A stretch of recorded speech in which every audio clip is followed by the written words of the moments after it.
സുഭാഷിതങ്ങൾ 23 അധ്യായം 1 മുതൽ 35 വരെയുള്ള വാക്യങ്ങൾ. ഭരണാധികാരിയോടൊപ്പം ഭക്ഷണത്തിനിരിക്കുമ്പോൾ നിന്റെ മുൻപിലുള്ളത് എന്താണെന്ന് ശ്രദ്ധിക്കുക. ഭക്ഷണ കൊതിയാണെങ്കിൽ നിയന്ത്രണം പാലിക്കുക. അവൻ്റെ വിശിഷ്ട വിഭവങ്ങൾ കൊതി വയ്ക്കരുത്, അത് നിന്നെ ചതിക്കും. സമ്പത്ത് നേടാൻ അമിതാധ്വാനം ചെയ്യരുത്, അതിൽ നിന്ന് ഒഴിഞ്ഞു നിൽക്കാൻ വേണ്ട വിവേകം കാണിക്കുക. സമ്പത്തിന്മേൽ കണ്ണു വയ്ക്കുമ്പോഴേക്കും അത് അപ്രത്യക്ഷമാകും. കഴുകനെ പോലെ ചിറക് വെച്ച് ആകാശത്തിലേക്ക് പെട്ടെന്നത് പറന്നു പോകുന്നു. പിശുക്കൻ തരുന്ന ആഹാരം കഴിക്കരുത്, അവൻ്റെ വിശിഷ്ട വിഭവങ്ങൾ കൊതിക്കുകയുമരുത്. എന്തെന്നാൽ അവൻ മനസ്സിൽ എണ്ണി നോക്കുന്നുണ്ട്. തിന്നുക, കുടിക്കുക എന്ന് അവൻ പറയുമെങ്കിലും അവന് ആത്മാർത്ഥതയില്ല. കഴിച്ച ഭക്ഷണം നീ ഛർദ്ദിച്ചു കളയും, നിന്റെ നല്ല വാക്കുകൾ പാഴായി പോവുകയും ചെയ്യും. ഭോഷൻ കേൾക്കെ സംസാരിക്കരുത്, നിന്റെ വാക്കുകളിൽ ജ്ഞാനത്തെ അവൻ നിന്ദിക്കുകയുള്ളൂ. പണ്ടേയുള്ള അതിർത്തി കല്ല് മാറ്റുകയോ അനാഥരുടെ നിലം കയ്യേറുകയരുത്. എന്തെന്നാൽ അവരുടെ സംരക്ഷകൻ ശക്തനാണ്, അവിടുന്ന് നിങ്ങൾക്കെതിരായി അവരുടെ പക്ഷം വാദിക്കും. നിന്റെ മനസ്സ് പ്രബോധനത്തിനും കാതുകൾ വിജ്ഞാനം നിറഞ്ഞ വചനങ്ങളിലും ഉറപ്പിക്കുക. കുട്ടിയെ ശിക്ഷിക്കാൻ മടിക്കേണ്ട, വടികൊണ്ട് അടിച്ചെന്ന് വെച്ച് അവൻ മരിച്ചു പോവുകയില്ല. അടിക്കുമ്പോൾ നീ അവൻ്റെ ജീവനെ പാതാളത്തിൽ നിന്ന് രക്ഷിക്കുകയാണ്. മകനെ, നിന്റെ ഹൃദയം ജ്ഞാനമുള്ളതെങ്കിൽ എൻ്റെ ഹൃദയവും സന്തോഷിക്കും. നിന്റെ ആദരങ്ങൾ നീതി പൊഴിക്കുമ്പോൾ എൻ്റെ ആത്മാവ് ആഹ്ലാദിക്കും. നിന്റെ ഹൃദയം പാപികളെ നോക്കി അസൂയപ്പെടരുത്, എപ്പോഴും ദൈവഭക്തിയിൽ ഉറച്ചു നിൽക്കുക.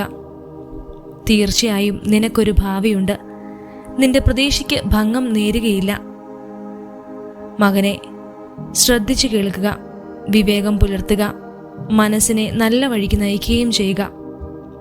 അമിതമായി വീഞ്ഞു കുടിക്കുകയും മാംസം ഭക്ഷിക്കുകയും ചെയ്യുന്നവരുടെ കൂട്ടത്തിൽ പെടരുത്.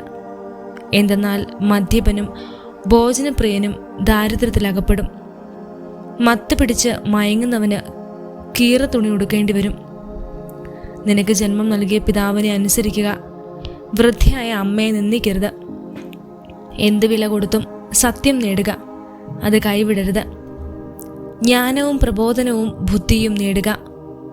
നീതിമാന്റെ പിതാവ് അത്യധികം ആഹ്ലാദിക്കും. ജ്ഞാനിയായ പുത്രനെ ലഭിച്ച അവനിൽ സന്തുഷ്ടി കണ്ടെത്തും. നിന്റെ മാതാപിതാക്കൾ സന്തുഷ്ടരാകട്ടെ, നിന്റെ പെറ്റമ്മ ആഹ്ലാദിക്കട്ടെ. മകനെ, ഞാൻ പറയുന്നത് ശ്രദ്ധാപൂർവം കേൾക്കുക, എൻ്റെ മാർഗം അനുവർത്തിക്കുക. വേശ്യ ഒരു അഗാധ ഗർത്തമാണ്, സ്ഥൈരിണി ഇടുങ്ങിയ ഒരു കിണറും. അവൾ കവർച്ചക്കാരനെ പോലെ പതിയിരിക്കുന്നു, പുരുഷന്മാരുടെ ഇടയിൽ അവിശ്വസ്തരുടെ എണ്ണം വർദ്ധിപ്പിക്കുന്നു. ദുരിതവും ദുഃഖവും കലഹവും ആവലാതിയും ആർക്കാണ് അകാരണമായ മുറിവുകൾ? ആരുടെ കണ്ണാണ് ചുവന്നു കലങ്ങിയത്? വീഞ്ഞു കുടിച്ച് സമയം പോകുന്നവർക്കും വീഞ്ഞ് കലർത്തി രുചിച്ച് പരീക്ഷിക്കുന്നവർക്കും തന്നെ. ചഷകങ്ങളിൽ വീഞ്ഞ് ചമന്ന് തിളങ്ങി കവിഞ്ഞൊഴുകുന്നത് നോക്കിയിരിക്കരുത്. അവസാനം അത് പാമ്പിനെ പോലെ കടിക്കുകയും അണലിയെപ്പോലെ കൊത്തുകയും ചെയ്യും. അപ്പോൾ നീ വിചിത്ര കാഴ്ചകൾ കാണുകയും വികടത്തം ജൽപ്പിക്കുകയും ചെയ്യും.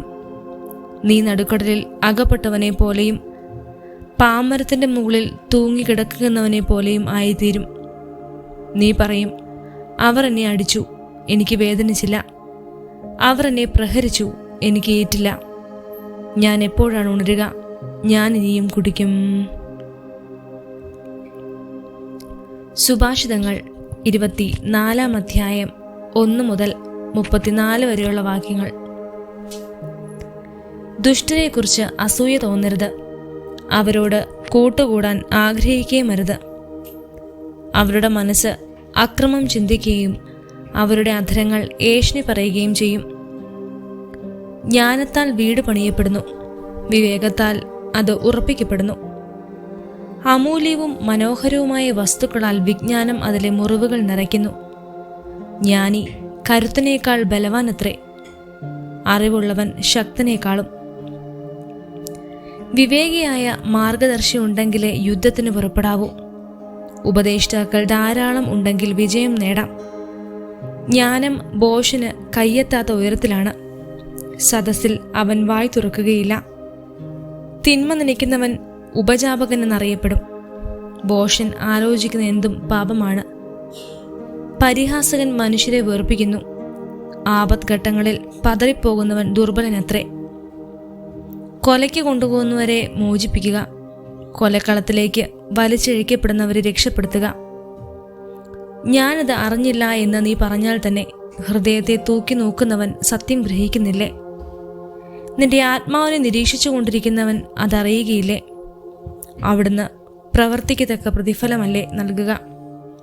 മകനെ, തേൻ കുടിക്കുക, അത് നല്ലതാണ്. തേൻ തുള്ളികൾ നാവിന് അസാധ്യമാണ്. നിന്റെ ആത്മാവിന് ജ്ഞാനവും അതുപോലെയാണെന്നറിയുക. അത് നേടിയാൽ നിനക്ക് നല്ല ഭാവി ഉണ്ടാകും. നിന്റെ പ്രതീക്ഷയ്ക്ക് ഭംഗം നേടുകയില്ല. നീതിമാന്റെ പാർപ്പിടത്തിനെതിരെ ദുഷ്ടനെ പോലെ പതിയിരിക്കരുത്.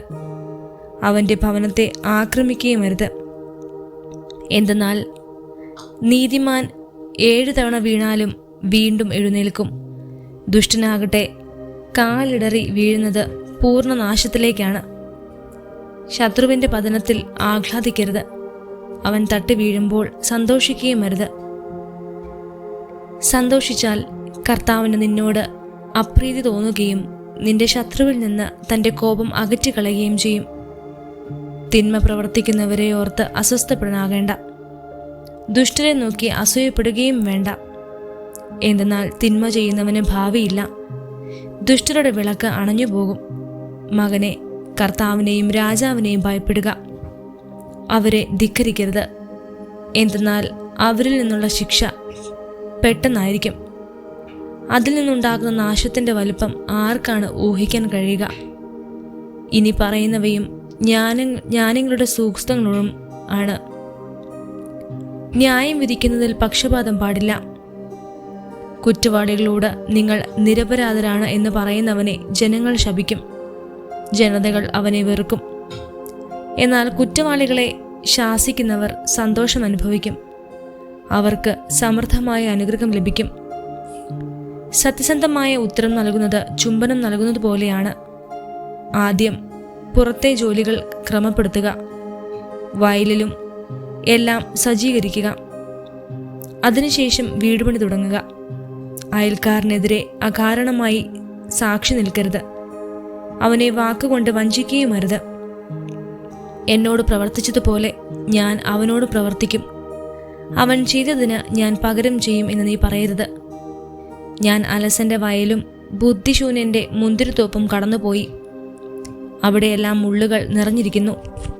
നിലമാകട്ടെ കളകൾ കൊണ്ട് മൂടിയിരിക്കുന്നു. അതിൻ്റെ കൽഭിത്തി ഇടിഞ്ഞു പൊളിഞ്ഞു കിടന്നു. അതുകൊണ്ട് ഞാൻ ചിന്തിച്ചു, അതിൽ നിന്ന് ഒരു ഗുണപാഠം പഠിക്കുകയും ചെയ്തു. കുറച്ചുകൂടി ഉറങ്ങാം, തെല്ലുനേരം കൂടി മയങ്ങാം, കൈയും കെട്ടിയിരുന്ന് അല്പം കൂടെ വിശ്രമിക്കാം. ഫലമോ ദാരിദ്ര്യം കവർച്ചക്കാരനെ പോലെയും ദുർഭിക്ഷം ആയുധപാണിയെ പോലെയും നിന്നെ സമീപിക്കും.